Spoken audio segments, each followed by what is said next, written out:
Hola a todos, entonces vamos a empezar a solucionar los problemas de los ejercicios que les puse de restricción enzimática e clonación. Entonces aquí en esta primera diapositiva estamos observando el primer punto y dice si tengo estos dos genes y quiero digerir, ligar y luego redigerirlos, ¿lo podría hacer? Entonces vamos a desglosar esto por partes. Para esa pregunta me gustaría que nos enfocáramos aquí en esta imagen al lado derecho. Entonces quiere decir que si yo tengo un sitio de restricción, por ejemplo, para la enzima XBA1, que es la que está marcada acá en azul, ¿ok? Quiere decir que el sitio de reconocimiento en efecto va a ser el sitio de reconocimiento para la enzima, está explícito ahí, quiere decir que ya va a poder cortar y nos va a dejar entonces un fragmento, digamos, cohesivo. Pero lo que es importante de ese fragmento cohesivo son los nucleótidos que van a quedar. Es decir, van a quedar la T complementaria a la A y el fragmento cohesivo entonces va a ser GATC. G, A, T y C. ¿Listos? Por su parte, el fragmento de la derecha, ¿cierto? Que es el que está, el del reconocimiento para la enzima SPE1, tendría que quedar, digamos, de una forma como esta, ¿ok? Y ese sitio de reconocimiento, la colita que queda colgando, el extremo que es cohesivo, si lo pintamos va a ser CT, la barré,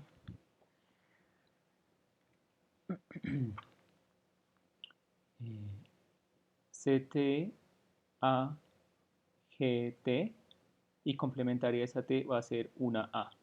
¿Sí? Si ustedes se fijan acá o el ejercicio está dado es porque esta G pues va a ser complementaria con esta C, esta va a ser complementaria con la T, esta T, pintémosla ahora por aquí abajo, va a ser complementaria con la A y por último esta C va a ser complementaria con la G. Entonces, como ustedes ven aquí en el esquema de abajo, sí se pueden, porque como hay complementariedad de bases, las dos secuencias yo las puedo pegar. Por ejemplo, aquí entre C y G ya sabemos que hay tres puentes de hidrógeno, entre E hay dos, así sucesivamente, ¿cierto? Y entonces sí los puedo pegar, la ligasa va a venir y me va a sellar esos enlaces fosfodiéster aquí entre la T y la C y entre la C y la A. Pero si ustedes se fijan, el sitio de restricción resultante, que son los 6 nucleótidos, ya no es ni el que me está indicando para el sitio de corte XBA1, ni para el sitio de corte. Digamos que no es idéntico, cada una de esas enzimas tiene que reconocer específicamente la secuencia de 6. Esa secuencia no es ni TCT AGA, si ustedes se fijan acá ya cambia ese nucleótido, y tampoco es ACT AGT, ¿sí? Porque también cambian esa posición. Entonces, la respuesta en ese primer caso, es decir, los puedo digerir, ligarlos y el producto final no puedo redigerirlo con ninguna de las dos enzimas. Acá les marco cuál es la opción correcta. ¿Listo? El segundo punto, decía, me bajé muchísimo. El segundo punto entonces está enfocado hacia la selección de las colonias blancas y azules, como se ve aquí en esa caja de Petri. ¿Sí? Acá, cuando hablamos de esa selección de colonias blancas y azules, acuérdense que estábamos hablando de plásmidos que tienen ese sitio de múltiple clonaje y esto normalmente está acoplado con el gen LACZ. ¿Sí? Lo voy a pintar acá chiquito. Esto está acá metido dentro de todo, o sea, hace parte de un vector y lo que es más importante en esta parte es que si yo logro insertar algo acá en el sitio de múltiple clonaje, quiere decir que estoy afectando la actividad de la Z. Pensemos por un instante que la Z o que el plásmido se vuelve a cerrar sin yo haberle insertado nada en el sitio de múltiple clonaje. Por lo tanto, ese LACZ va a hacer que se exprese la enzima, la beta-galactosidasa, y en presencia de XGAL, ahí quedó rarito, quiere decir que esas colonias tendrían que verse azules en la caja de Petri. ¿Listos? Porque ya vimos que es un sustrato que es cromogénico.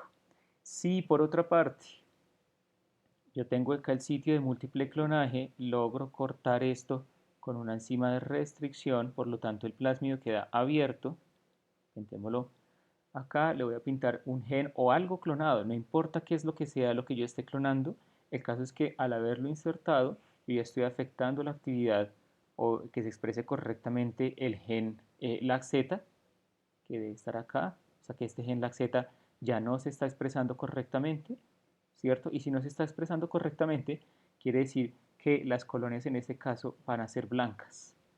¿Mm? Entonces, ¿qué me está mostrando acá la imagen de la izquierda? Me dice el proceso de transformación, a ver, miremos. Entonces, la respuesta correcta de hecho es la C. Y esto fue algo que no alcanzamos a ver en clase, pero ustedes se fijan, ¿por qué podríamos descartar las otras? Dice, el proceso de transformación de la librería fue eficiente, ya que la mayoría de las UFC son azules. Falso, ¿cierto? O sea, la transformación ocurrió porque transformación como tal es coger esos plásmidos y meterlos dentro de una bacteria, ¿cierto? O sea que el proceso de transformación fue eficiente, pero yo no estoy esperando que me crezcan colonias, más colonias blancas que azules. La B, la librería de cDNA o gDNA tiene problemas. Muchas UFCs o colonias azules, lo que indica que no se adicionó XGAL, falso, porque el XGAL de hecho es el sustrato que se utiliza eh, para hacer la selección de las colonias azules. Si yo no hubiera puesto XGAL, todas habrían sido blancas. La D pertenece a una librería de ADN genómico, ya que estamos viendo presencia de UFCs azules. No, no es el caso porque les comenté acá en la parte de la derecha, no importa lo que yo haya clonado, no importa el fragmento de ADN que yo le haya insertado, pudo haber sido cDNA, o también pudo haber sido ADN genómico, ¿sí? O genes o lo que ustedes quieran, porque ya el solo hecho de haber insertado esa secuencia aquí hace que me afecte la actividad o que se exprese correctamente la Z. Bien. Y el E es una librería de cDNA y las colonias azules tienen los genes de interés. También falso por lo mismo que les acabo de explicar. Si son genes, igual entonces las colonias tendrían que ser blancas. Entonces la única opción correcta es la C. Yo sé que de pronto no era intuitivo inferirlo, porque no lo vimos en clase, pero yo la puse adrede como para que hiciéramos un poquito de esfuerzo y de hecho tratáramos de buscar lo que es esa enzima que es la fosfatasa alcalina. La fosfatasa alcalina, ya muy rápidamente, voy aquí a dividir esto, es una enzima que se utiliza cuando ustedes cogen un plásmido y uno lo corta en el sitio de múltiple clonaje con una enzima de restricción. Ella, pues ya vimos que nos puede dejar extremos, ¿cierto?, que son cohesivos. Entonces, sí, o más bien la actividad de cuando yo le pongo esa fosfatasa alcalina, le voy a poner como una PA, ¿cierto? Ella lo que va a hacer es que me va a quitar los grupos fosfato de los extremos 5' de la doble cadena. Es decir, acá lo voy a pintar como si fuera una P y en este otro extremo una P. Si yo quito esos grupos fosfato por la actividad de la fosfatasa alcalina, entonces la probabilidad de que ese plásmido vuelva a cerrarse, o sea, que pase y que vuelva otra vez a cerrarse sin haber clonado nada, es supremamente baja. Por lo tanto, yo estoy evitando que el plásmido se vuelva a recircularizar, ¿sí? Y si no se vuelve a cerrar, quiere decir que entonces yo no voy a poder recuperar colonias azules, o sea, no voy a poder tener este escenario que lo pinté anteriormente, no lo voy a poder tener porque sencillamente el plásmido no se pudo volver a cerrar. ¿Listos? Esa yo creo que era una de las, pues tocaba hacer un poquito de revisión bibliográfica para llegar a esa conclusión. Miremos la tercera. Dice, seleccione la opción correcta. Entonces, librerías de cDNA sirven para almacenar ADN genómico. Entonces, si estamos hablando del cDNA, ¿cierto? Si estoy hablando de cDNA, quiere decir que yo debía haber llegado a esto a partir de RNA. Y yo ya estoy hablando de RNA de algo que se está transcribiendo. O sea que a mí ya no me interesa todo el genoma, ¿sí? Si yo pinto acá un fragmento de ADN genómico, yo solamente estoy interesado en los genes o en los fragmentos que se están transcribiendo a RNA. A partir de ese RNA, entonces yo sintetizo DNA de doble cadena y eso es lo que estoy clonando. O sea que estoy dejando de incluir en esa librería toda esa cantidad de ADN genómico que sencillamente no se transcribe. Entonces esta ya vimos que no es la correcta. La B, librerías de ADN genómico solo se pueden almacenar en plásmidos.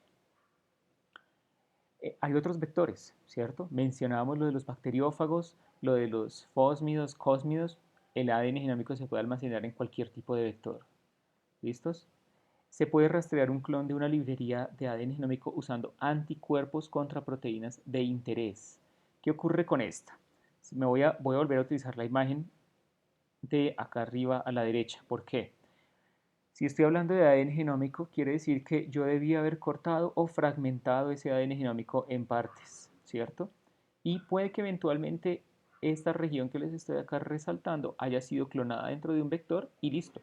Puede que solo para ese caso, si yo voy ahora a pintar el vector de aquí para arriba, ese plásmido realmente sí desemboque o termine en la producción de una proteína, ¿sí? Pero si ustedes se fijan, no necesariamente es lo más frecuente. ¿Por qué? Porque si yo cojo, por ejemplo, este o este otro fragmento, están sobre secuencias que son no codificantes. Entonces sí, yo los voy a poder clonar dentro de un plásmido. Ese pedacito o ese plásmido lo estoy metiendo acá dentro de una bacteria, pero tiene una secuencia que es no codificante. Entonces si no va a codificar para nada, pues no va a poder expresar ninguna proteína. Y si no va a expresar ninguna proteína, pues no va a haber forma de que yo utilice un anticuerpo para detectar algo que ni siquiera la bacteria está pudiendo expresar. Entonces esta tampoco es la correcta. Las librerías de cDNA permiten expresar genes de interés, entonces ya vamos a ver que esta realmente sí es la que nos interesa, esta es la correcta. Ya vamos a ver por qué. Y la E, para generar librerías de ADN genómico se requiere transcriptasa reversa. También es falso, ¿cierto? Esta es incorrecta porque es ADN genómico. Esto acá no es DNA. Yo solamente utilizo la transcriptasa reversa cuando estoy utilizando o cuando empiezo con RNA, como lo vimos aquí en la parte de arriba, donde estoy poniendo este asterisco. Si yo tengo RNA, para sintetizar ese cDNA, yo necesito esa transcriptasa reversa que en muchos casos está simbolizada como con una RT. Entonces, como la opción correcta es la D, en ese caso entonces ya vimos que las librerías de cDNA permiten expresar genes, sí, porque al final es lo que es codificante. Ese cDNA es solamente lo que está codificando o tiene la información del RNA. Y pensemos que es el RNA mensajero. Entonces, si yo tengo una librería, puede que para un gen o un transcrito yo tenga un clon, para otro gen que tuvo más transcritos va a estar representado en múltiples clones bacterianos, cada uno, ¿cierto? Clonado dentro de un plásmido y así sucesivamente. Bueno, entonces esa es la noción, eh, o sea, la noción. cDNA, siempre que vean cDNA, va a estar asociado a la expresión de proteínas, de todas las proteínas que una línea celular o una célula van a estar expresando en un determinado momento. Y en esta primera parte vamos a hablar de este primer ejercicio que es un patrón de restricción. Decía, para realizar exitosamente la clonación dirigida del gen W, que está marcado acá en el esquema, para poder meterlo dentro del plásmido que está mostrado en la imagen de abajo, se podría utilizar los sitios de restricción. Entonces, ¿qué ocurre? Me está hablando primero de que es una clonación dirigida, o sea que a mí me interesa, por ejemplo, que este gen entre en este sentido, ¿sí? Quiere decir que yo no puedo utilizar un único sitio de restricción que flanquee el gen. Por ejemplo, ¿cuáles sitios de restricción están en ambos costados del gen W? Si ustedes se fijan, acá está BAMH1 por un lado y también está BAMH1 a este lado. Entonces, si yo utilizo un único sitio de restricción, lo vemos en clase, yo no puedo asegurar la orientación en esa clonación, o sea que solo BAMH1 no puede ser. ¿Qué pasa con KPN1? Es la misma condición, ¿sí? Solo KPN1 tampoco me permite hacer una clonación dirigida, porque tengo el 50% de probabilidad de que se inserte de la otra forma. ¿Qué pasa con EcoR1? EcoR1 solo está al lado izquierdo y no está al lado derecho. Entonces, si yo corto, por ejemplo, si yo abro el plásmido, un segundo, si yo abro ese plásmido, esperen que esto me empezó como a fallar.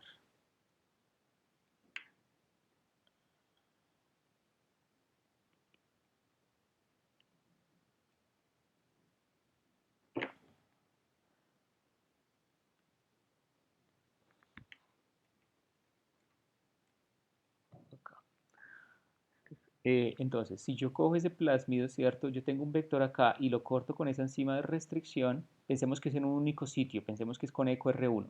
¿Puedo utilizar eco R1? Sí lo puedo utilizar porque véanlo, en el plásmido está marcado.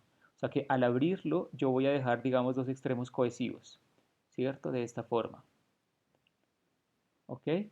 Y mi producto de PCR o mi gen de interés es este, solamente tiene un sitio de restricción en un extremo, o sea que eventualmente me va a cortar a un lado, pero el gen no tiene otro sitio de corte al otro lado, o sea que me va a dejar un extremo romo al lado derecho. Y esto yo ya no lo puedo insertar acá, porque el lado derecho de ese gen, digamos, no tiene complementariedad de nucleótidos con el extremo correspondiente en el vector. Entonces la opción C tampoco es la correcta. Y ahora vienen las últimas dos, ¿cierto? Que es con EcoR1 y con BAMH1. ¿Qué pasa con EcoR1 y con BAMH1? ¿Cierto? Entonces, primero, hagamos una cosa. Voy a borrar esto un segundo.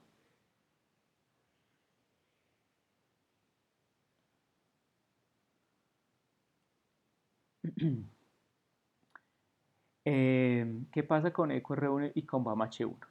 Entonces ustedes se fijan, EcoR1 está a un costado, ¿cierto? Y BAMH1 también está en el otro extremo. Se le está acabando la memoria a este computador, se está poniendo súper lento. Entonces, ¿qué ocurre?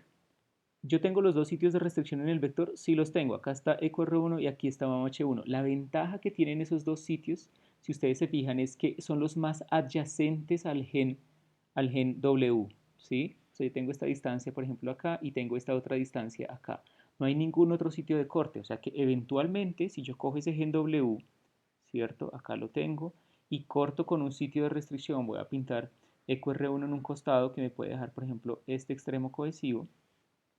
Voy a asumir por un instante también en rojo que BAMH1 me va a cortar, pero me va a dejar otro extremo cohesivo de otra forma porque es otra enzima de restricción.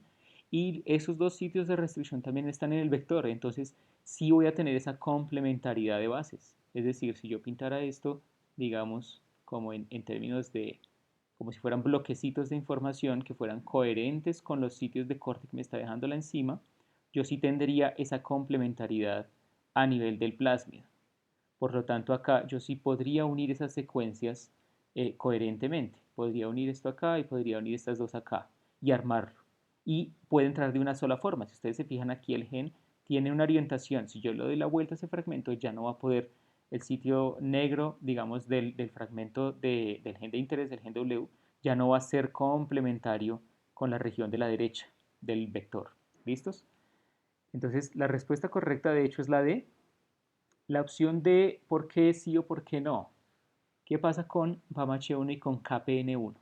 Entonces, tengo que tener los dos sitios de restricción también en el plásmido. Tengo KPN1 y BAMH1. Entonces, en el vector, digamos que sí tendría la opción de hacerlo, pero el problema para ese está en el gen W. Si ustedes se fijan, BAMH1 está presente, acá lo voy a pintar con un punto, pero es más adyacente al gen que KPN1.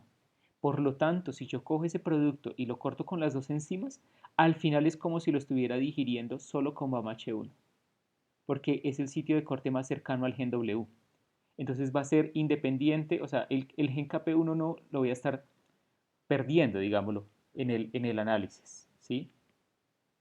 Lo voy a estar perdiendo en el análisis porque está más distal del gen W, ¿ok? Entonces esa es, digamos, la razón por la cual solamente la opción D es la correcta. Ya vamos para la parte 2.